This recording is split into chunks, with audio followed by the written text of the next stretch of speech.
Hello, friends. Your old Uncle Andy here, the UC Panda himself, coming to you on December 3rd, hopefully with some winning sports picks. We'll dive right into it here. We're up to our elbows in hockey tonight. So, done our homework. We've got a lot to talk about. So, start by saying we stand at plus 96.64 units. So that's almost 100 units of profit.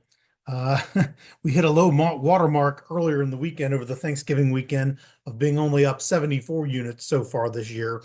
I don't know if pride goeth before a fall, but certainly Ohio State does. Ohio State's hurt us pretty badly on the juice reducer parlay. We lost all the teasers. It was a big swing in terms of units for us.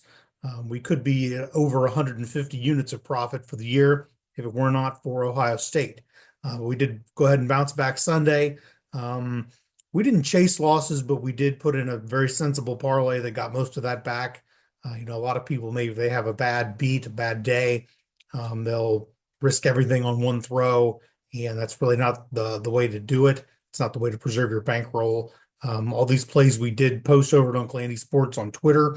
So if you did follow us over there, we still came out a little bit ahead for the weekend, thanks to some good, sensible parlays, a little bit of luck. We did have the Broncos last night to sort of tie everything together. The sports books took a beating on the Broncos. They did need the Browns in the worst way possible. So it was a win for Joe Q Public.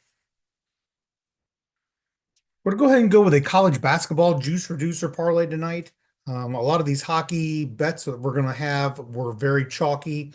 We're past the quarter pole in the NHL season. We're over a fourth of the way in. These teams' trends and angles and their tendencies are well documented, not only by the sports books, but by us. And we know we're not some genius here. We see everything the sports book does. So that's why a lot of these props are so chalky, and we do have to go to this juice reducer parlay like we've been doing with football all year. But these are all heavy college basketball favorites, in most cases over 20 points. So we're going to go with Dayton, South Florida, SMU, Oklahoma, Arizona State, all taking on very low tier teams. I think they're all taking on quad four teams tonight. This probability or this parlay has an implied probability of hitting of 80%. It's standing in there at minus 357. So that's going to make a lot of these hockey props much more affordable. We're going to play all of these with the juice reducer. Colorado, Buffalo, yes, a goal in the first 10 minutes.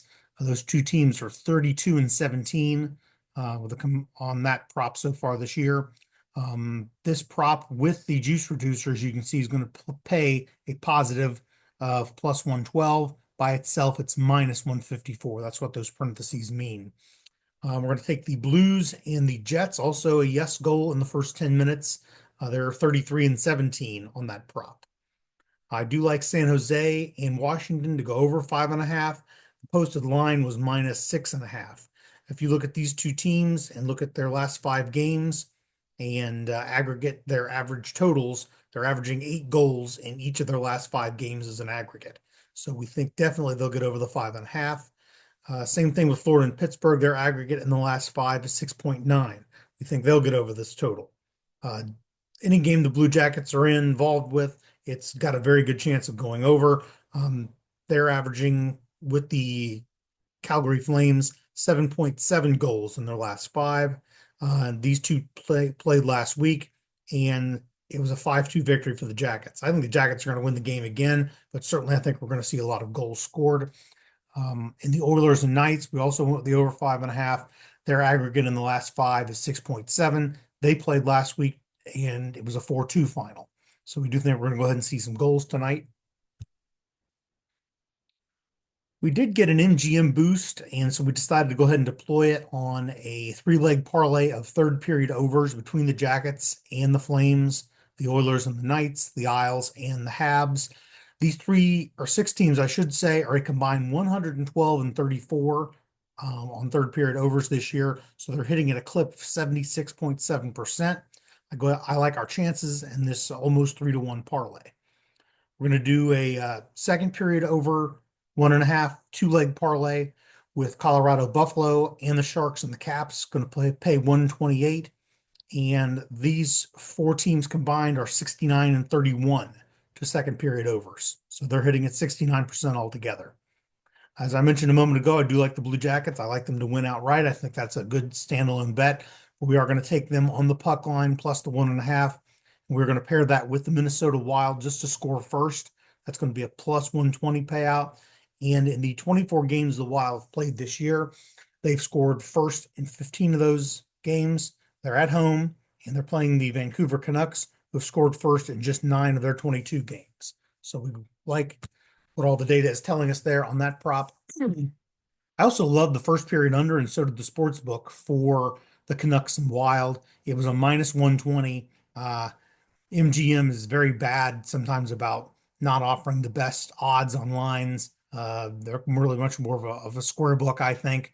So they were charging 120 for a first period under 1.5. I think it always ought to be plus money the way goals are scored in the NHL these days. Um, Combined, the Canucks and Wild are 26 and 10 on first period overs. And so that's why we had to go ahead and pair it with some aspects of the juice reducer parlay, like Dayton, Oklahoma, and USF. And it is going to be a positive money payout after you combine all those. Like second period over 1.5, Florida and Pittsburgh, and third period over Vancouver and Minnesota. It's a plus 128. And those teams are combined 55 and 17 on those respective props. Love third period over in Florida and Pittsburgh. And also, it was very juicy. It was minus 250 by itself. So we did go ahead and have to combine that with the Cavaliers and Thunder in the NBA midseason cup game, along with Dayton and USF. And the Panthers and Penguins are 36 and 15 combined on third period overs. I think you can take a lot of these third period over props and put them together. And if you're feeling really squirrely tonight, you might be able to come up with a pretty good payout on a larger parlay. We're sort of wanting to go slow and steady here and get some of these units in the barn. I love the Grand Slam over tonight. It's 61.5.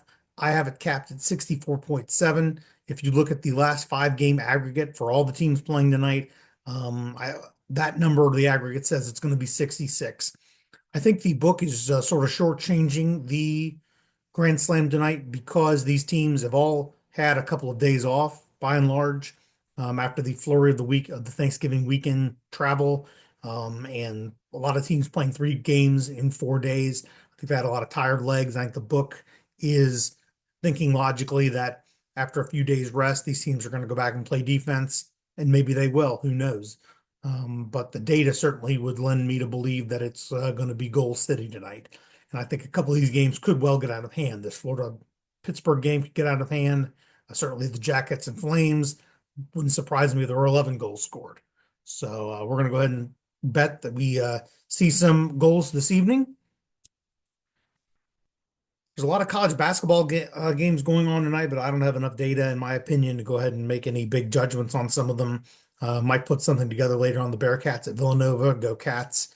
But I think this hockey is plenty. I think we're risking about 14 units. We're going to go ahead and roll with that.